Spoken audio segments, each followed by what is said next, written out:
우주적 관점에서 볼 때 인류는 문명의 씨앗으로 지구상에 존재합니다. 그동안 인류가 이룩한 문명사회는 우연을 넘어 비련의 궤도에 올랐습니다. 인류는 창조정신을 발휘하면서 문명세계와 우주시대를 활짝 열었습니다. 인류의 문명사를 되돌아보면 도약의 시기가 몇 번 있었고 성각자들도 있었습니다. 문명세계는 인류가 가야 할 열린 길입니다. 인류는 빈곤에서 풍요로, 지상에서 우주로 삶의 터전을 넓혀 나가고 있습니다. 인류의 상상력은 끝이 없고 문명세계도 한계란 없습니다. 기원전 44년 카이사를 암살은 개인의 생사 문제가 아니었습니다. 재발의 여지가 있는 악성 종양이었습니다. 서기 30년 6월절 예수 사건으로 비화되었고 반문명적 반인륜적 범죄가 급증할 것이라는 불행의 전조였습니다. 그와 동시에 제정로마의 주역이었던 아우구스투스 황제는 역사적 퇴행 그 자체였습니다. 그러나 깊은 번민과 고뇌의 삶을 살았던 티베리우스는 풍전등화와 같은 조국의 운명을 어깨에 걸며졌던 불행한 지도자였습니다. 티베리우스와 동시대에 살았던 나사렛 예수는 문명의 성각자였고 겨자씨 비유를 통해서 시대의 표적에 대해서 말했습니다. 시대의 표적은 낮은 곳에서 높은 곳으로 오를 때처럼 계단 역할을 했습니다. 첫 번째는 문명의 요람이라고 할 수 있는 아테네 학당 시대. 두 번째는 실물교훈으로 문명을 이야기한 예수 비유적 시대. 세 번째는 중세 암흑 속에서 창조적 발상을 가꾸어 쓴 레오나르도 다빈치 코덱스적 시대. 네 번째는 르네상스 계몽주의 드니디드로의 백과전서 시대. 다섯 번째는 현대 문명의 총화 인터넷 시대로 인류는 문명의 꽃을 활짝 피울 수 있게 되었습니다. 이제는 누구든지 인터넷이라는 거인의 어깨 위에 올라서서 필요한 정보를 얼마든지 알아낼 수 있습니다. 그런데 양심불량 지식인들이 믿음을 강조하면서 기독교인이 되려면 이성의 눈부터 뽑아버려야 한다고 말합니다. 이성의 눈으로 확인할 수 없는 믿음은 맹신입니다. 장자크 루소가 다음과 같이 말했습니다. 나는 스위스에서 아들에게 기독교를 가르치지 않는 어머니를 보았다.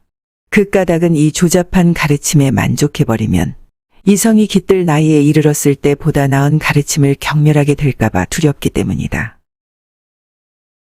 아우구스투스 황제는 옥타비아누스 시절 4번 결혼했습니다. 19세 때 원로원 의원 푸블리우스의 딸과 이혼했습니다. 22세의 풀비아의 딸 풀크라와 이혼하고 23세의 스크리보니아와 이혼하고 25세의 리비아와 재혼을 했습니다. 네 번째 결혼할 당시 부인 스크리보니아가 낳은 딸 율리아가 있었고 재혼한 리비아에게는 전남편 사이에서 출생한 티베리우스 4세가 있었고 임신 7개월 여자라서 배는 눈에 드러날 정도로 티가 났습니다. 그런데도 전격적으로 두 사람은 결혼을 했습니다. 무슨 꿍꿍이 속에 있었던 리비아는 사내 아이를 출산하고 전 남편에게 돌려보냈습니다. 아내를 빼앗긴 전 남편은 어린 티베리우스와 갓 태어난 아들을 데리고 살면서 우라병으로 시름시름 앓다가 기원전 34년 죽었습니다. 옥타비아누스의 핏줄을 생산하지 못한 리비아는 전 남편이 죽고 고아가 된 8살 티베리우스와 4살 드루수스를 오라고 해서 함께 살았습니다. 티베리우스는 23세였을 때 마르쿠스 아그리빠의 첫 번째 부인과의 사이에서 태어난 빕사니아와 결혼하고 아들 카스토르가 태어났습니다. 그런데 기원전 12년 마르쿠스 아그리빠가 병사하니까 아우구스투스 황제가 티베리우스에게 빕사니아와 이혼하고 율리아와 재혼하라고 지시했습니다. 졸지의 장인의 딸과 이혼하고 장인의 세 번째 여자를 부인으로 맡게 된 티베리우스는 수치와 당혹감을 감출 수가 없었습니다. 그래서 율리아와 초야도 치르지 않고 외지로 나돌면서 남남처럼 지냈습니다. 이때부터 아우구스투스 황제는 티베리우스를 탐탐치 않게 여기기 시작했습니다. 티베리우스는 재혼하기 1년 전이었던 기원전 13년 황제의 파트너로 집정관으로 임명되었을 때 원로원에서의 발언이 문제가 되면서 황제의 노여움을 산 적이 있었습니다.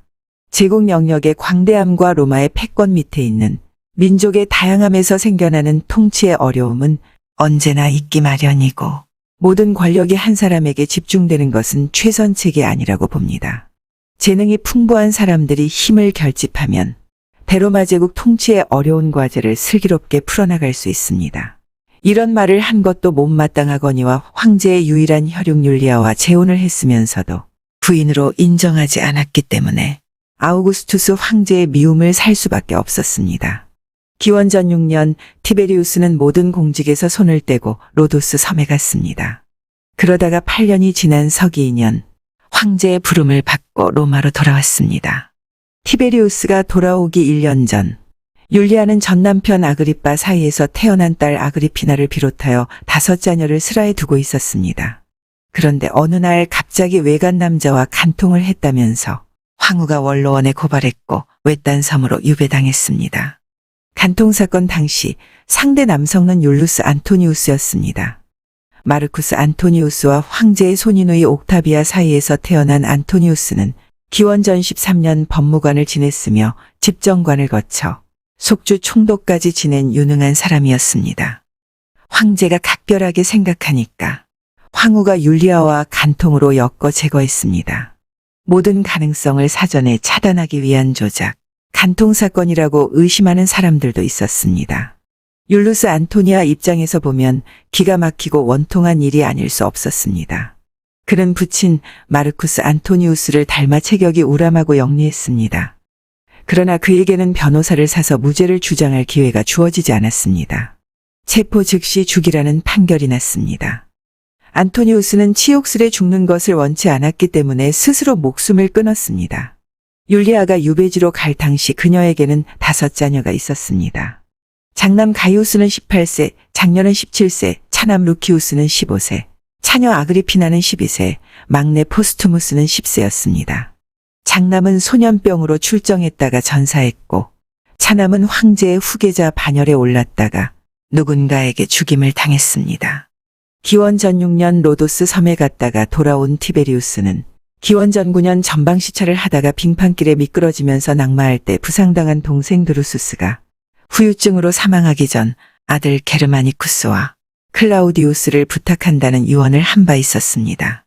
다시금 사령관직을 수행하게 된 티베리우스가 서기 3년 게르마니쿠스와 아그리피나 2사람을 결혼시켜 자신의 근무지로 데리고 갔습니다. 아그리피나는 고집불통인데다가 야심과 기질이 엿보이는 여자였습니다. 게르마니쿠스는 용모가 단정하고 사리분별이 확실하고 온화한 성품이라서 누가 자기를 비방하더라도 결코 화를 내는 일이 없었습니다. 되레 상대방이 상처받지 않도록 배려하는 사람이었습니다. 게르마니쿠스야말로 아그리피나의 돌출행동을 막을 수 있는 유일한 사람이라고 생각한 티베리우스가 2사람을 결혼시켜 외지로 가면서 데리고 갔습니다. 거기에는 황후의 가시권에서 아그리피나를 벗어나게 하려는 의도도 숨겨져 있었습니다. 그 일이 있기 얼마 전 아그리피나는 생모가 간통과 난교로 유배 간 것에 대해서 부끄럽게 생각했었습니다. 그런데 황후가 조작해서 유배 갔다는 이야기를 전해 듣고 용기를 내서 판다타리아 섬으로 찾아간 적이 있었습니다. 거기서 아그리피나는 생모의 간통이 황후의 조작이라는 사실을 알고 아우구스투스 황제를 찾아갔다가 황후가 옆에 있어서 조작된 간통에 대해서는 말도 꺼내지 못하고 생모의 유배지를 바꾸어 달라는 말밖에 하지 못했습니다. 그래, 어느 섬에 있더냐? 아우구스투스 황제는 무남동녀 율리아가 어느 섬에 유배 갔는지도 모르고 있었습니다. 키프로스 섬이나 레스보스 섬 어딘가에서 편하게 살고 있는 줄 알고 있었습니다.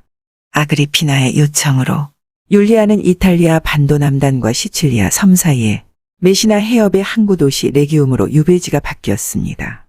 율리아의 유배지가 바뀐 다음 해 황제는 포스투무스를 양자로 입적했습니다. 다음 해에 포스투무스는 사촌 누이가 만나자고 해서 황궁에 갔습니다. 그런데 사촌 누이가 갑자기 외마디 소리를 질렀고 비명 소리를 듣고 나타난 황후가 기골이 장대한 노예들을 시켜 포스투무스를 체포하고는 강간 미수범으로 원로원에 고발했습니다. 황후는 율리아에게 한 것처럼 법의 지엄함을 보여야 한다면서 속전속결로 포스투무스를 유배지로 보내버렸습니다. 황제의 양자인데다가 후계자 반열에 오를 수 있는 사람을 증거도 불충분한 상태에서 강간 미수범으로 고발하고 제대로 된 재판도 받지 못하게 하고 엘바 섬 근처의 또 다른 작은 섬 무인도 플라나시아로 유배당했습니다. 포스투무스의 강간 미수 사건은 범죄 구성 요건이 빈약했습니다. 포스투무스가 황제의 양자가 되는 것을 못마땅하게 생각했던 황후는 소리비아와 짜고 포스투무스를 강간 미수범으로 유배를 보내놓고 조바심이 났을 겁니다. 누군가가 문제 제기를 하면 거짓이 금방 들통날 수 있었습니다. 이처럼 전전긍긍하고 있을 때 아이밀리우스가 임신한 부인에게 어디서 근본도 모르는 아이를 배가지고 왔느냐고 말했다는 소식을 전해 들은 황후는 먹잇감을 발견한 맹수가 잽싸게 달려들듯 앞서의 사건을 숨기려고 또 다른 사건을 조작했다고 봐야 하는 겁니다. 아그리피나 언니 소율리아가 간통과 난교로 고발당했을 때 그녀는 스라의 남매를 두고 있었고 남편 아이밀리우스는 의처증이 심해서 수시로 아내를 의심하는 말을 했습니다. 또 다시 임신한 부인에게 어디서 근본도 모르는 아이를 배가지고 왔느냐고 소리소리 질렀습니다. 이 말을 전해 들은 황후가 소율리아를 간통으로 원로원에 고발했습니다. 원로원에서는 황후의 말만 믿고 유죄 판결을 내렸습니다. 소율리아는 풀리아 해안에서 조금 떨어진 트게메루스 섬으로 유배당했고 간통 상대 남성은 사랑도 가지가지 사랑의 기교를 발표하면서 인기 절정에 있었던 시인 오비디우스였습니다. 그는 50살이 넘은 나이에 마른 하늘의 날벼락을 맞은 꼴이 되고 말았습니다.